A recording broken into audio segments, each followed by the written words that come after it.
Dios les bendiga, amados hermanos, una vez más. Es un placer estar con ustedes en esta mañana para iniciar esta escuela dominical. Damos gracias a Dios por un día más. Vamos a orar y poner esta clase en las manos del Señor. Padre, Señor, gracias te damos por este hermoso día que nos has proveído, Señor. Te damos la honra y la gloria, Padre amado. Gracias, Señor, porque has sido bueno con nosotros, nos has guardado. Y te damos, Señor, la alabanza, la oración, la honra y la gloria siempre, Padre. Te bendecimos y podemos decir bendecer hasta aquí nos ha ayudado, Jehová.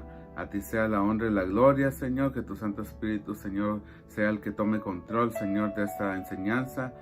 En el nombre de Jesús, amén y amén. Gloria al Señor. Damos gracias a Dios, hermanos, por un día más que nos ha proveído. Reconocemos que Dios ha sido bueno para con nosotros y su misericordia es para siempre. Tenemos a continuación este tema, Adán tipo de Cristo, el que habría de venir. Una vez más, Adán tipo de Cristo, el que habría de venir. Y esta es la segunda clase que vamos a estar teniendo acerca de este tema. Hoy va a ser la segunda parte de este tema, Adán tipo de Cristo, el que habría de venir. Y el domingo pasado estuvimos leyendo Romanos capítulo 12 y 13. Ahora vamos a enfocarnos en Romanos capítulo 12, versículo 13 y 14. Romanos capítulo 5, versículo 13 y 14. Y vamos a mirar el inciso B en la guía con este tema. El inciso B, yo sé que muchos no tienen la guía todavía porque no está disponible, pero muy pronto la vamos a estar anunciando. Por eso tenemos este tema dividido en diferentes partes para así cuando esté disponible la guía solo hayamos tomado un tema. Bueno, damos gracias a Dios y vamos a iniciar este inciso B en la guía con este tema, Adán tipo de Cristo, el que habría de venir. Estudio bíblico número 1 para la nueva guía de este trimestre. Gloria al Señor. El hombre que conoce la ley de Dios, aún así muere debido al pecado. Vamos a ir un poquito a refrescarnos un poquito acerca de la ley, lo que ahora estamos bajo la gracia y lo que era la ley que había sido dada al pueblo de Israel, a los hebreos. Fueron sacados de Egipto y entonces a Moisés empezó, ¿verdad?, a recibir la ley de parte de ¿quién? De parte de Dios directamente. Y así es como fue recibida la ley y ellos tenían que ser expuestos a seguir esas reglas, esas leyes que habían sido dadas por Dios para que el pueblo se manteniera firme en esos estatutos y reglamentos que habían sido fundados para establecer una comunidad, un pueblo en el cual el Señor estaba haciendo maravillas y también tratando con toda la humanidad. Miramos que el Señor empieza a tratar con el pueblo de Israel, las demás tribus o pueblos se empiezan a mezclar con el pueblo de Israel y empieza a haber muchas controversias acerca de la adoración a otros dioses. Israel, aún antes de conocer a Dios, de ser llamado por el Señor, aunque tenían eso dentro de ellos, de que había un creador, aún todavía cuando Moisés lo saca de ahí y lo saca de Egipto, de esa esclavitud, todavía el pueblo de Israel recuerda a los dioses que tenían antes en Egipto, que adoraban con los egipcios, y hacen a un becerro y empiezan a juntar todas las alhajas, los aretes, todo lo que puedan encontrar de oro para hacer ese becerro de oro, valga la redundancia. Y es por eso que el Señor empieza a tratar con el pueblo de Israel en esa rebeldía que estaban ellos básicamente recordando lo que habían estado viviendo allá en Egipto, que es tipo del mundo en estos días. Y así puede ser mucha gente que aún todavía cuando viene viene a los caminos del Señor, esta gente todavía como que desea algo del mundo, como que todavía desea tomarse una copita de vino, ir con las amigas al bar, ir a la fiesta, a bailar, no sé. Todavía hay ciertas cositas que no queremos dejar y que nos gustan y que nos interesan y que nos sentimos que queremos hacerlo.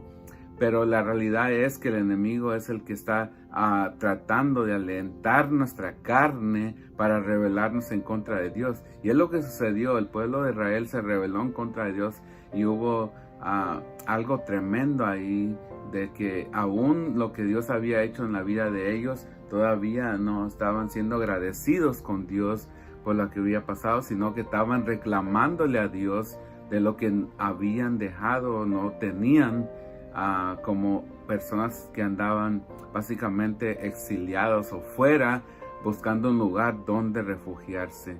Y Dios los encamina, Dios les provee maná que significa ¿qué es esto?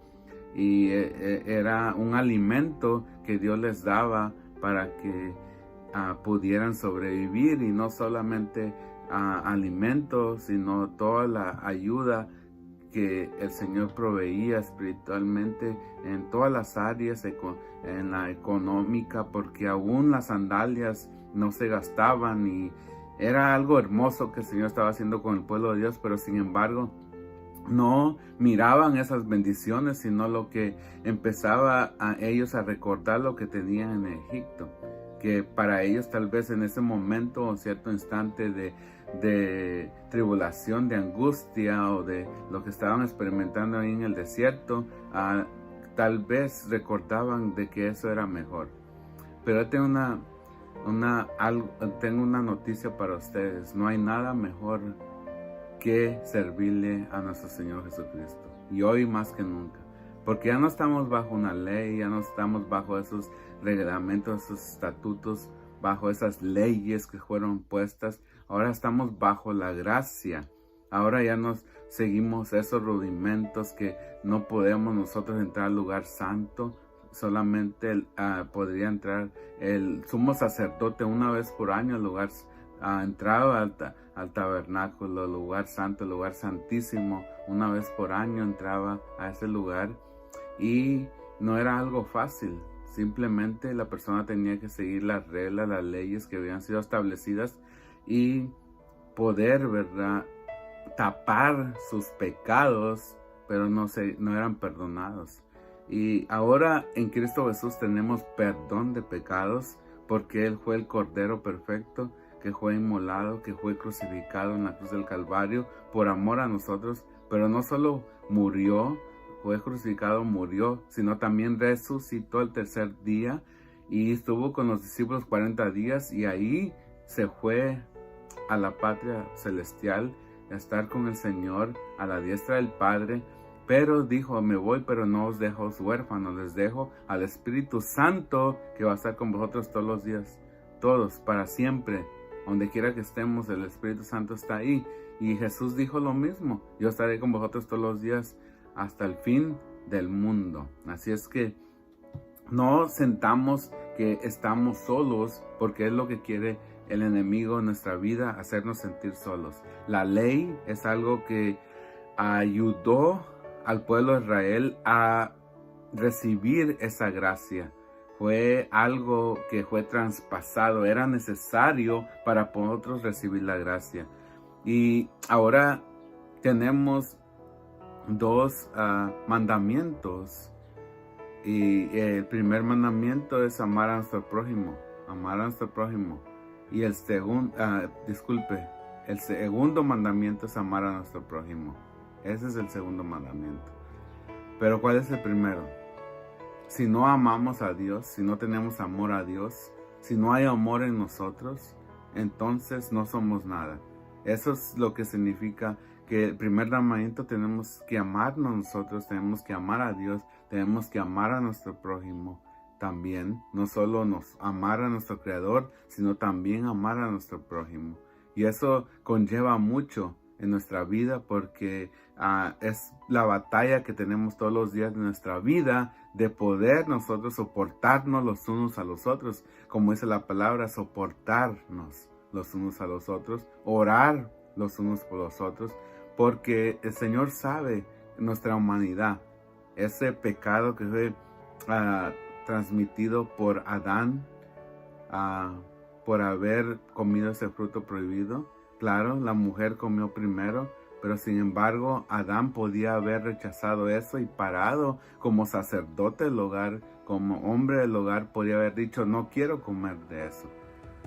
Pero lo hecho está. Y ahora estamos aquí en este mundo y Dios desea que vengamos al arrepentimiento, que nos pongamos a cuentas con el Señor, porque Él tiene grandes cosas para nosotros y debemos de confesar, porque en los momentos de escasez, Dios puede hacer grandes maravillas y de lo poco Dios hace mucho. Por eso el Señor, muchas veces pensamos que lo poquito no es bendición, pero en el Dios lo poquito es bendición. Lo poquito es multiplicado por el Señor y hace maravillas. De cuántos peces, de cuántos panes Dios multiplica para dar de comer a tanta multitud. Ahora, igual es en nuestra vida, pero necesitamos creerle a Dios. Necesitamos creer a Dios. Necesitamos decirle, Señor, yo sé que tú eres maravilloso y tú eres mi proveedor y yo te sirvo a ti y tú vas a tomar mi vida y hacerla mejor. Hoy le insto a que ponga su fe cada día más ferviente en el Señor, que no vengan esos pensamientos a su vida del enemigo en el cual quiera desviarlo de la palabra de Dios. Entonces vamos a leer Romanos capítulo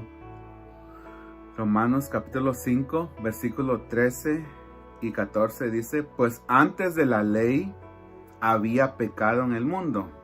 Interesante. Uno puede decir, pero ¿cómo que había pecado? ¿Cómo? Todavía hay pecado en el mundo. Y siempre ha habido pecado en el mundo. Desde que Adán desobedeció, vino el pecado. Vino la desobediencia, vino la vergüenza, vino todo lo que tiene uno que pensar que va en contra de Dios. Y dice aquí la palabra en Romanos 5:13, pues antes de la ley había pecado en el mundo. Ya a veces pensamos, bueno, la ley vino y de ahí después de la ley vino el pecado. No, antes de la ley vino el pecado. ¿Por qué? Porque acuérdense que Adán, ¿qué sucedió? Pecó antes de que la ley fuera dada a Moisés, antes de que existiera aún el pueblo de Dios. Y ya el pecado ya existía.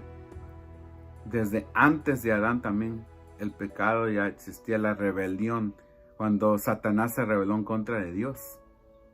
Y todos esos ángeles que le siguieron se rebelaron en contra de Dios.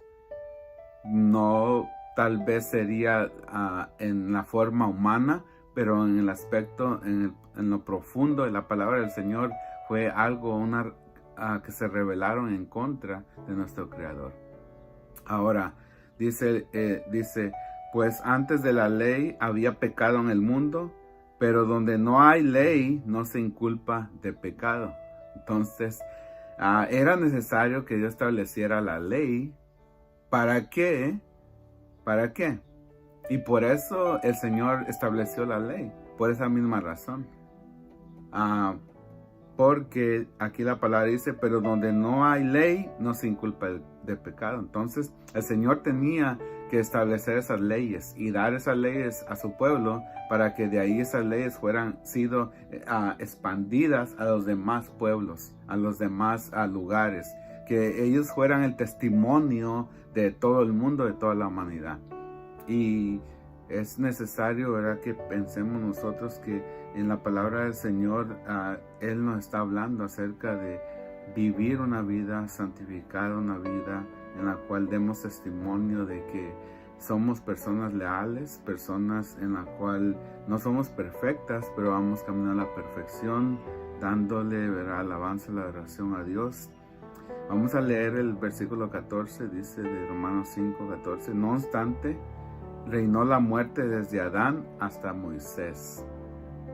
Desde Adán hasta Moisés había pecado, había muerte, había traición, había de todo ahí.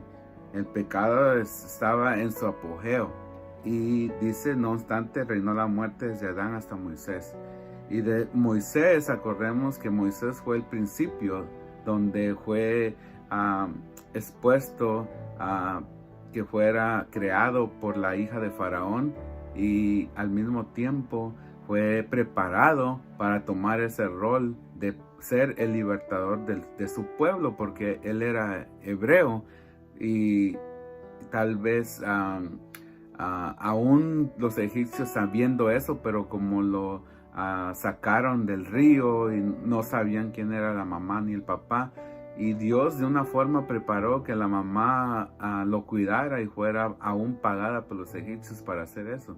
Entonces Dios en su grande amor y misericordia proveyó a Moisés para ser el libertador.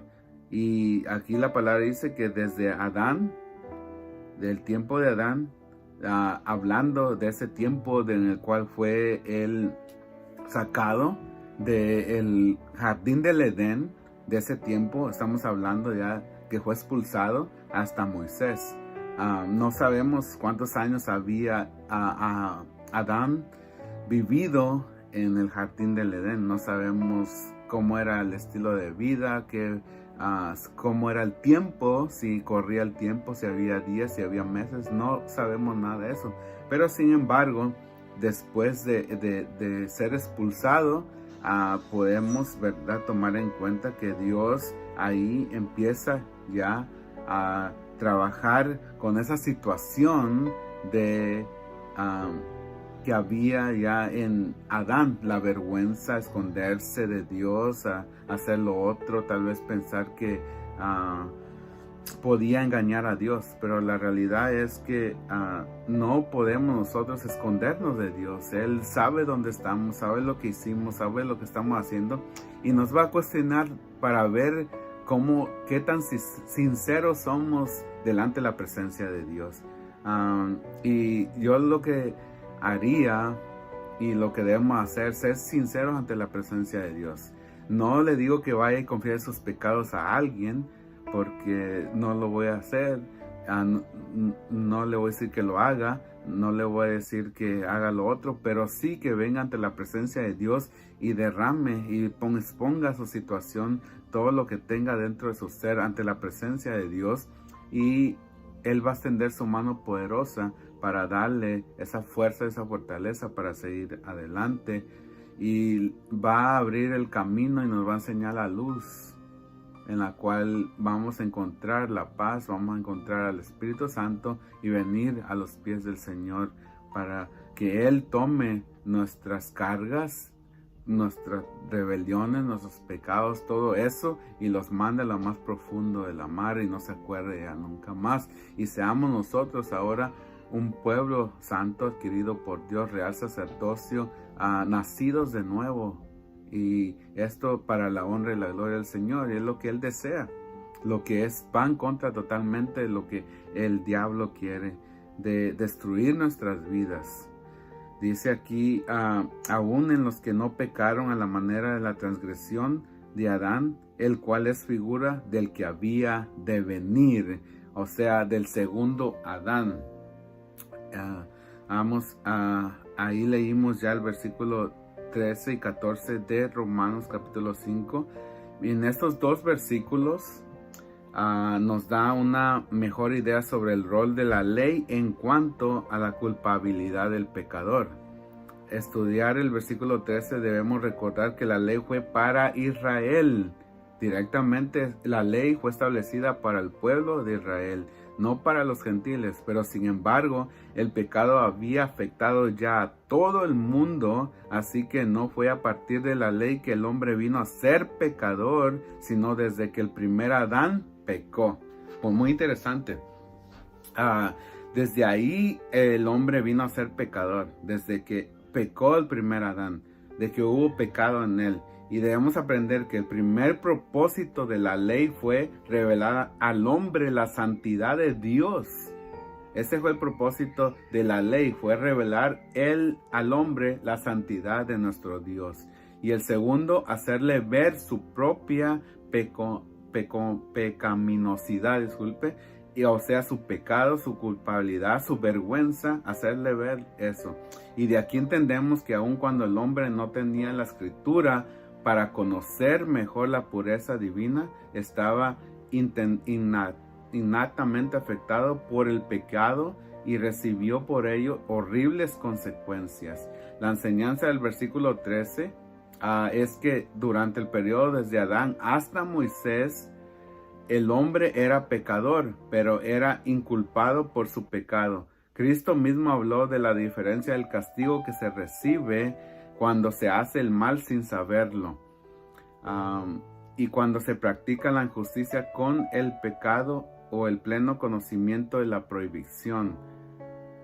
Lucas, puede leer Lucas 12, 47 y 48, no lo vamos a leer por el tiempo, pero apúntenlo ahí. Los creyentes debemos asumir una actitud de obediencia a la palabra porque vamos a dar cuenta al Señor de acuerdo al conocimiento que hayamos recibido de las Escrituras. El versículo 14 nos confirma que no es la ley la que trae el efecto mortal sobre el pecador. La ley advierte que si el hombre es hallado culpable de algún delito grave, debe morir. Pero Pablo nos enseña que antes de la ley ya el pecado había hecho su efecto letal en los hombres. Por tanto, si alguien pretende salvarse por guardar los mandamientos de la ley, ha perdido el rumbo que lo lleva a la salvación. Y hay una confusión porque hay muchos en el mundo, mucha gente o aquellos que todavía están viviendo bajo la ley y piensan que por guardar la ley ya están exentos de tantas cosas, pero la realidad no, que la ley, el pecado existía ya antes de que la ley fue dada. Y esto nos advierte el Señor aquí, que no podemos poner nuestra fe y básicamente nuestros fundamentos en lo que la ley está basada, porque la ley llegó hasta un momento donde dejó ya no era necesaria. Y eso fue con la llegada de nuestro Señor Jesucristo, lo que hizo en la cruz del Calvario. De ahí la ley hizo su trabajo. Hasta ese momento la ley hizo su trabajo. Pero después de ahí ya no era necesario guardar esa ley. Ya no era necesario seguir bajo esa ley, sino ahora que fueron dados esos fundamentos y fueron reforzados por lo que el Señor vino, por esos dos mandamientos que el Señor nos dejó. Ahora tenemos 10 mandamientos en el Antiguo Testamento, pero aún esos no fueron podidos ser guardados, y ahora el Señor nos deja 2, nos condensa esos 10 en 2, y es lo mismo. Debemos de amar, honrar a Dios, y ahí están 5, y otros 5 están en amar a nuestro prójimo, respetar, ¿verdad?, a nuestro prójimo, amarlo, y no ser una persona que paga mal por mal. Y es lo que el Señor, porque la palabra dice, y es directa, nuestra lucha no es contra sangre y carne, y a veces así estamos luchando, pero la realidad es que es una lucha espiritual. Hay algo detrás de eso en lo cual el enemigo está tratando de ganar ventaja y usando a esas personas para su conveniencia. Y es lo que tenemos que entender como hijos de Dios, que el Señor empieza a guardar nuestra vida, pero hay personas que son usadas por el enemigo y para tratar de desviarnos de la palabra del Señor. Y la ley advierte que si el hombre es hallado culpable de algún delito grave, debe morir. Pero Pablo, como les dije, nos enseña que antes de la ley ya el pecado había hecho su efecto letal en los hombres. Por tanto, si alguien pretende salvarse por guardar los mandamientos de la ley, ha perdido el rumbo que lo lleva a la salvación. La Biblia nos muestra que la ley no fue dada para ayudar con el efecto del pecado, sino especialmente para hacer ver al pecador que su salvación no está en sí mismo.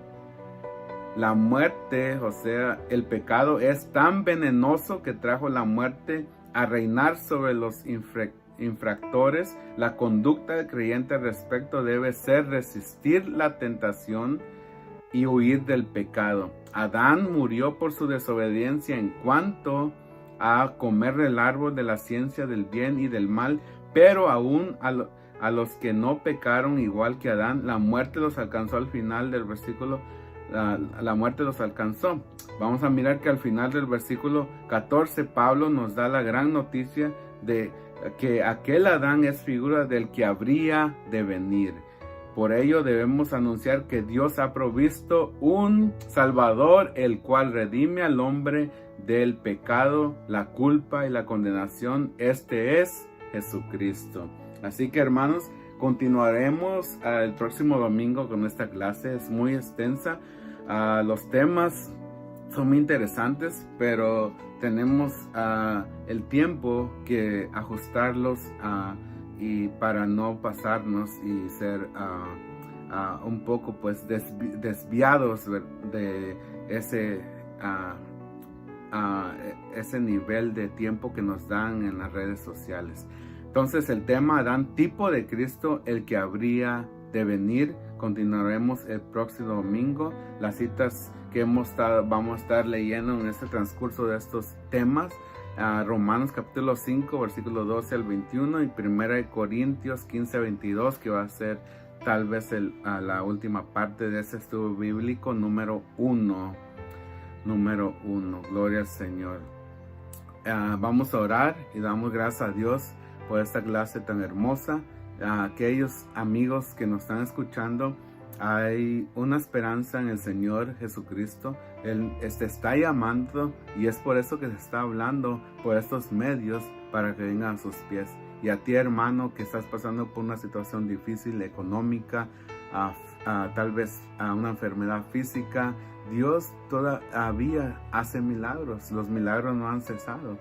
Simplemente tenemos que entender que Dios a su tiempo hace las cosas y en su amor y su misericordia Él tiene todo bajo control. Mientras estemos en el círculo de Dios, vamos a ser bendecidos de parte de Dios. Así que si eres una persona que no has recibido a nuestro Señor Jesucristo, como dice la palabra, hoy el Señor te invita a que le confieses con tu boca y digas: Señor, yo creo en ti, yo quiero que tú vengas a mi vida, yo quiero que tú seas el Salvador de mi alma, de mi ser, de todo. Perdóname, Señor, mis pecados, enséñame a vivir de acuerdo a tu voluntad.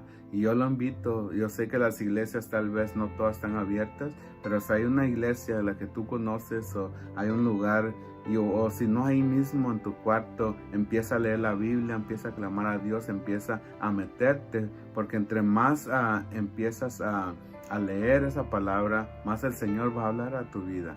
Y yo te insto a que te envuelvas en las cosas del Señor, especialmente en momentos difíciles de tribulación, de angustia, en situaciones en las cuales el hombre tal vez ya no nos puede dar la respuesta, pero Dios sí.